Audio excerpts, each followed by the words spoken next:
سلطنت برطانیہ جس پر کبھی سورج غروب نہیں ہوتا تھا، انسانی تاریخ کی سب سے بڑی سلطنت تھی۔ اس کے خاتمے کا آغاز برصغیر کی آزادی سے ہوا۔ یہ قسط اسی کے متعلق ہے۔ لیکن آگے بڑھنے سے پہلے مشورہ ہے کہ اگر آپ نے ابھی تک اس چینل کو سبسکرائب نہیں کیا ہے تو سبسکرائب کر کے نوٹیفیکیشن کا بٹن بھی دبائیے تاکہ آئندہ آنے والی ویڈیوز کی اطلاع آپ تک پہنچتی رہے۔ اس ویڈیو کی ڈسکرپشن بھی ضرور دیکھیے۔ برصغیر پر 100 برس تک ایسٹ انڈیا کمپنی کی حکومت کے بعد اسے تاج برطانیہ اور برطانوی پارلیمنٹ نے براہ راست اپنی حکومت میں لے لیا۔ اگلے 60 برس تک یہاں کے جو رہنما آزادی کی تحریک سے وابستہ ہوئے، ان کی اکثریت اس بات پر متفق تھی کہ برطانوی معاشرے میں ایک بہت بڑا تضاد موجود ہے۔ ان تمام رہنماؤں کے مطابق برطانوی عوام دل سے چاہتے تھے کہ ایک دن برصغیر خود حکومت کرنے کے قابل ہو کر آزاد ہو سکے۔ علامہ اقبال کا کہنا تھا، میرا تو یہ مذہب ہے کہ جو قوم خود آزادی کی دل دادا ہو وہ اوروں کی آزادی کو رشک کی نگاہ سے نہیں دیکھ سکتی، اور انگریزوں کی معاشرت دیکھ کر بھی میرے اس خیال کی تائید ہوتی ہے۔ ہاں، ہم لوگوں میں اس کی قابلیت ہونا ضروری ہے۔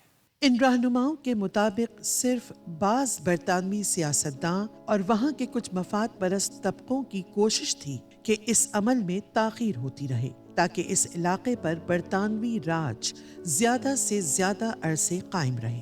علامہ اقبال کے نزدیک اس ذہنیت کے ایک بہت بڑے نمائندے برطانوی سپہ سالار لارڈ کچنر تھے۔ انہیں علامہ اقبال نے نئے زمانے کا فرعون قرار دیا۔ اس لیے ان رہنماؤں نے برصغیر کی آزادی کے لیے یہ پالیسی بنائی کہ برطانوی عوام کی مدد سے برطانیہ کے ان سیاستدانوں کو شکست دی جائے جو برصغیر کی غلامی کو طول دینے کی کوشش کر رہے تھے۔ اس زمانے میں برصغیر کی دونوں بڑی سیاسی تحریکوں یعنی انڈین نیشنل کانگریس اور آل انڈیا مسلم لیگ کی پالیسی یہی تھی۔ ان کے درمیان صرف آپس میں حقوق کی تقسیم کے متعلق اختلاف تھا جو میثاق لکھنؤ کے ساتھ ختم ہو گیا۔ اس کے بعد ہندو معاشرے کی قیادت ایسے عناصر کے ہاتھ میں آ گئی جن کی پالیسی کچھ اور تھی، لیکن آل انڈیا مسلم لیگ بدستور پہلے والے راستے پر گامزن رہی۔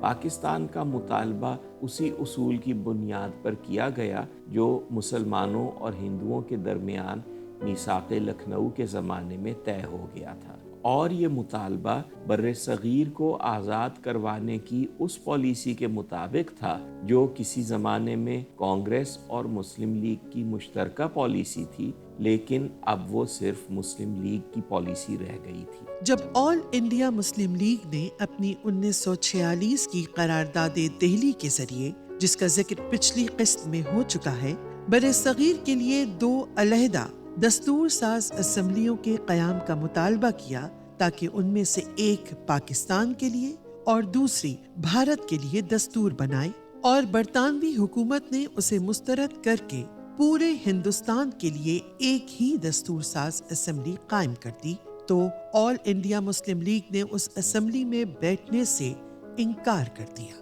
مسلمان برطانوی ہند کی آبادی کا تقریباً 1/3 تھے۔ ان کی واحد نمائندہ جماعت کے طور پر مسلم لیگ کے پاس اسمبلی کی تقریباً تمام مسلمان نشستیں تھیں۔ اس طرح برطانوی عوام پر واضح ہو گیا کہ ان کے بعض سیاستدانوں اور مفاد پرست حلقوں نے انہیں جو تاثر دے رکھا ہے کہ برصغیر میں مسلمانوں اور ہندوؤں کے درمیان امن قائم رکھنے کے لیے برطانوی راج کی ضرورت ہے، وہ درست نہیں ہے۔ برطانوی حکومت مجبور ہوئی کہ برصغیر کو آزاد کر دے۔ وزیر اعظم نے پارلیمنٹ کے سامنے یہ اعلان کرتے ہوئے کہ برطانیہ برصغیر سے رخصت ہو رہا ہے، صرف یہی ٹھوس وجہ بتائی کہ مسلم لیگ نے اسمبلی میں بیٹھنے سے انکار کر دیا ہے۔ ہز میجسٹی کی حکومت بڑے افسوس کے ساتھ دیکھتی ہے کہ ہندوستانی جماعتوں میں ابھی تک اختلافات ہیں،